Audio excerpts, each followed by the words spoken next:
Using a standard moor of 6 lines, USS Slater DE-766 and her crew woke the morning of the 13th of February 1945, looking at the New York City skyline. Exactly 1 year ago, the hull of 766 had been launched in honor of Seaman Second Class Frank Slater, and sponsored by his mother in Tampa, Florida. At 08:30, USS Rhodes DE-384 got underway from Pier Dog, forcing Slater and USS Willis DE-395 to briefly disconnect from shore power, water, and steam. That afternoon, a summary court-martial convened in the case of Seaman First Class Moman Hall.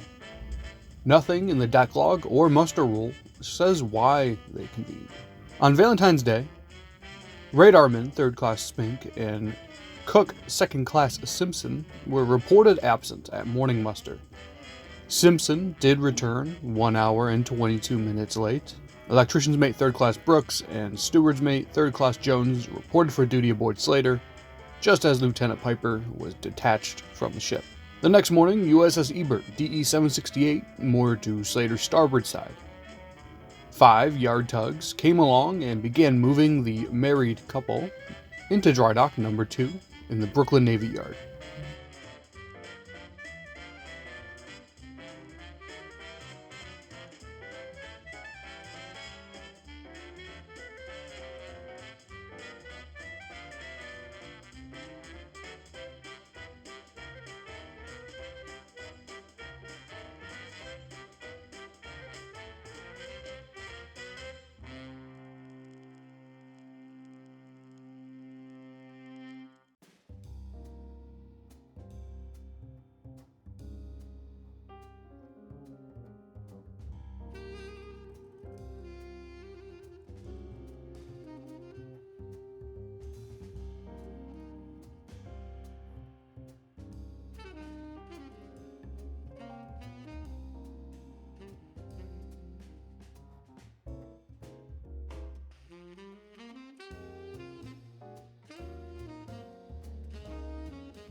First Lieutenant Plummer inspected the hull of Slater once the water was drained, and found everything to be satisfactory. After the engineering and ordnance divisions secured their spaces, an air test was conducted on both of the ship's rudders, and no leaks were detected.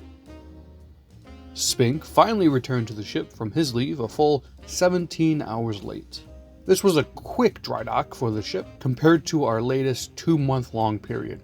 The dry dock was flooded at 1540, and both Slater and Ebert were floated and brought to a nest of DEs, which included USS Thomas, DE-193, and USS Haverfield, DE-393. Apart from the daily testing of alarms and some crew returning to the ship, the 17th and 18th were slow days aboard Slater. Preparations for getting underway began after morning muster on the 19th.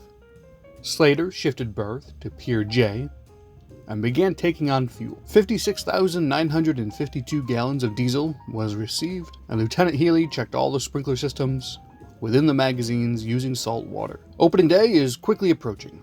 Our dedicated volunteers have been hard at work on various projects this winter and are starting to wrap them up. If you are unable to make it down to the museum this year, consider making a donation on our website, ussslater.org. And while there, consider becoming a member.